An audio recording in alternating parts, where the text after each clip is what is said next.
እንግዳችን በግብርና ሚኒስቴር የተፈጥሮ ሀብት ልማት ጥበቃና አጠቃቀም መሪ ስራ አስፈጻሚ የሆኑት አቶ ፋኖሴ መኮንን ናቸው። ጥቂት ከሳቸው ጋር ቆይታ እናደርጋለን። እንኳን ደህና መጡ። እንኳን ደህና ቆያችሁ። እንግዲህ በትላንትናው ዕለት የ800 ሚሊዮን የአንድ ጀንበር ችግኝ ተከላ መርሃ ግብር ተከናውኗል። ከፍተኛ ዝግጅት የተደረገበት ነበረ። ግብርና ሚኒስቴር ዕለቱን እንዴት ተመለከተው? የዜጎችን ተሳትፎ እንዴት አያችሁት እናንተ? ትናንትና እንግዲህ የአንድ ጀንበር ተከላ ተከናውኗል።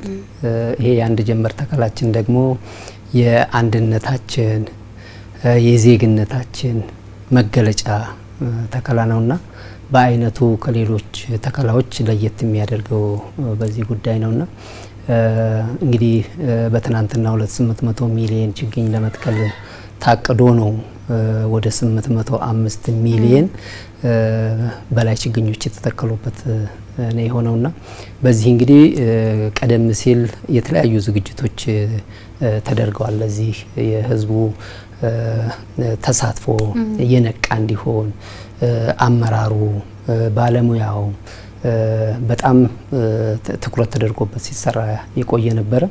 ለዚህ ምናልባት ከሌላው ጊዜ ለየት ያለው ዝግጅቶች የተደረጉበት ነበረ። ይሄ አመት በአጠቃላይ ለአረንጓዴ አሻራ መርሃ ግብር በየ2 ሳምንቱ አርብ በዙም ከሁሉም የክልል አመራሮች ጋራ ምክትል ቢሮ ኃላፊዎች ጋራ ማለትም የተፈጥሮ ሀብቱን የሚመሩት የክልል አመራሮች ጋራ በየ2 ሳምንቱ አርብ ለረጅም ለ4-5 ወራት ያክል ሲካሄድ የቆየ ነበረ። ከዛ ቀደም ብሎም የተቀናጀ የተፋሰስ ልማቱም ነበርና ከዚህ ጋራ ይሄ በዙም የሚደረገው እንቅስቃሴ በጣም ለየት ያለ ነበረ። በየሳምንቱ ደግሞ ሰኞ በክቡር ሚኒስትሩ የግብርና ሚኒስትሩ የቢሮ ኃላፊዎችን የሚገመግሙበት መድረክ ነበርና በዚሁ ላይ የአረንጓዴ አሻራ መርሃ ግብር እንደዚህ እየተገመገመ መጥቶ ንቅናቄው እስከታች ድረስ እንዲደርስ የተደረገበት ነበርና በዚህም እንግዲህ የህዝቡ ተሳትፎ ትናንት እንደታየው ከሌላው ጊዜ በተሻለ መልኩ ወጥቶ ይሄንን ተከላ አስደናቂ በሆነ መልኩ የፈጸመበት ቀን ነው ብሎ መውሰድ ይቻላል። እንግዲህ በእለቱ በደጋግመን ስናነሳቸው የነበሩና እኛም ስንሰማቸው የነበሩ ጉዳዮች ነበሩ። አንደኛው ችግኝ ከመትከል ከችግኝነቱ በላይ ደግሞ ለምግብነት መዋል የሚችል የኢኮኖሚ ስርዓቱንም ማስተካከል የሚችል እንደ ቡና ያሉትን መጥቀስ ይቻላል።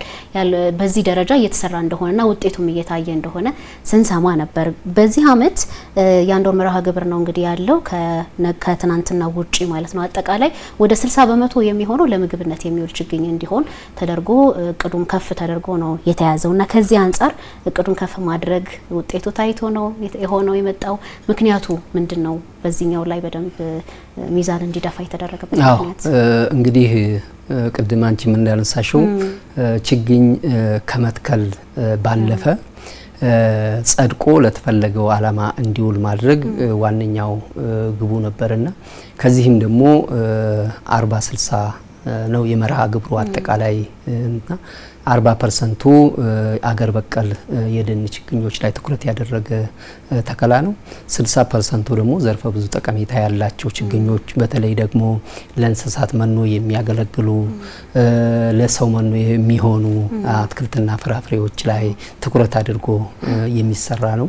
ሌላኛው ደግሞ የአፈር ጤንነትና ለምነትን የሚያስጠብቁ ችግኞች፣ ሌላኛው ደግሞ ቡና ላይ ትኩረት አድርጎ የሚሰራ መርሃ ግብር ነውና የዚህ የአንድ ጀንበር ተከላውም በይበልጥ ወደዚህ ወደ ዘርፈ ብዙ ጠቀሜታ ያላቸው ችግኞች ላይ ትኩረት አድርጎ ነው የተሰራውና ይሄ እንግዲህ በዋነኛነት በመንግስታችን እንግዲህ እንደሚታወቀው ህዝብ ተኮር ነው ማለት ነው። ህዝባችን ለነዚህ ሁሉ ዘርፈ ብዙ ጠቀሜታዎች ላይ ትኩረት አድርጎ የሚበሉ ነገሮች ላይ ትኩረት ማድረግ አስፈላጊ ሆኖ ስለተገኘ ነው። ይሄም እንግዲህ መብላት ብቻ አይደለም፣ የስነ ምግባችንንም ለየት ለማድረግና በገበታችን ላይ የተለያዩ ምግቦችን ጤናማ ህብረተሰብ ደግሞ ያው እንደሚታወቀው አምራች ዜጋ ነው የሚሆነውና ከዚህ ጋር ተያይዞ እንዲሁም ደግሞ ከሌላው ኢኮኖሚያዊ ጠቀሜታ ባሻገር ደግሞ ኤክስፖርት በማድረግ የውጭ ምንዛሪ ማግኘትም አንዱ ትልቁ ታሳቢ የተደረገ ስራ በመሆኑ ነው በእነዚህ ጉዳዮች ላይ ትኩረት ተደርጎ ዘርፈ ብዙ ጠቀሜታ ያላቸው ችግኞች ላይ ትኩረት አድርጎ እንዲሰራ የተደረገውና ከዚህም እንግዲህ ከዚህ ሁሉ ትኩረት ከመሰጠቱም ባሻገር ባለፉት አመታት የተከልናቸው ደግሞ ደርሰው ህብረተሰቡ ከዚህ ተጠቃሚ እየሆነ ስለመጣ የህብረተሰቡም ፍላጎቱም ትኩረቱም እነዚህ ቅድም ያነሳናቸው ዘርፈ ብዙ ጠቀሜታ ያላቸው ችግኞች ላይ ስለሆነ ነው የህብረተሰቡም ፍላጎት እያደገ በመምጣቱ በአብዛኛው ከአመት አመት እያደገ የመጣበት ሁኔታ ነው ያለው ማለት ነው። የመጨረሻ ሀሳብ እንድናደርገው የአረንጓዴ አሻራ መርሃ ግብር እንግዲህ ትናንት በአንድ ጀንበር ከ800 ሚሊዮን በላይ ችግኞችን ተከል እንጂ ቀሪ ቀናቶች አሉት። በቀሪ ቀናቶች ምን የሚጠበቁ ተግባራት አሉ ከናንተ በኩል እና ዜጎቹስ እንደ ዜጋ ምን ያደርጉ የሚለው ላይ ጥቂት ሀሳብ ይስጡና እንጨርሳለን። እንግዲህ እንደሚታወቀው 8.5 ቢሊዮን ችግኝ ነው ለመትከል የታቀደው። እስከ ትናንትናው ቀን ድረስ እንግዲህ 5.9 ቢሊዮን ችግኝ ተተክሏል ማለት ነው። ከትናንትናው የአንድ ጀንበር ተከላው ሳይጨምር ማለት ነው።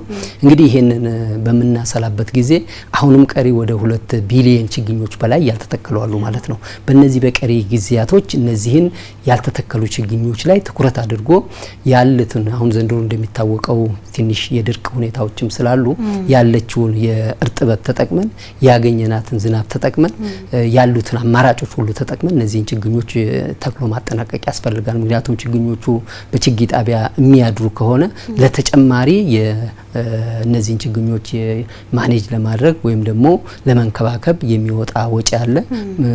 በተጨማሪም ደግሞ እነዚህ ችግኞች አንዳንድ ችግኞች ከጊዜያቸው በላይ ሲሆኑ ለቀጣይ አመት አሁን በፖት ስለሚፈሉ ፖት ውስጥ ያሉ ምግብ ከጨረሱ ሊደርቁ ስለሚችሉ ለቀጣዩ አመት ሊደርሱ ስለማይችሉ የእንደዚህ ኢኮኖሚያዊ ክራይሲስ እንዳያመጣብንም ሌላ ተጨማሪ ወጪም እንዳያመጣ እነዚህን ችግኞች አጠናክሮ መትከል ያስፈልጋል። በተጨማሪ ደግሞ ቅድምም እንዳነሳ ነው የተተከለው ችግኝ መጽደቅ ነው ያለበት። የድህረ ተከላ እንክብካቤ ላይ ትኩረት መደረግ አለበት ማለት ነው። በተለይ እንደዚህ እንደ ዘንድሮ አይነት ድርቅ በሚሰፋበት ጊዜ ችግኞች በጣም እንክብካቤ ይፈልጋሉ። ውሃ ማጠጣት፣ መኮትኮት እንደዚህ ስለሚፈልጉ በእነዚህ ቀጣይ ስራዎች ላይ ትኩረት መደረግ አለበት ብዬ አስባለሁ። በጣም ጥሩ። እሺ፣ በግብርና ሚኒስቴር የተፈጥሮ ሀብት ልማት ጥበቃና አጠቃቀም መሪ ስራ አስፈጻሚ አቶ ፋኖሴ መኮንን ናቸው በምሽቱ ፋና ዘጠናችን እንግዳችን ሆነው ማብራሪያ የሰጡን። በጣም እናመሰግናለን። ለጊዜው አመሰግናለሁ።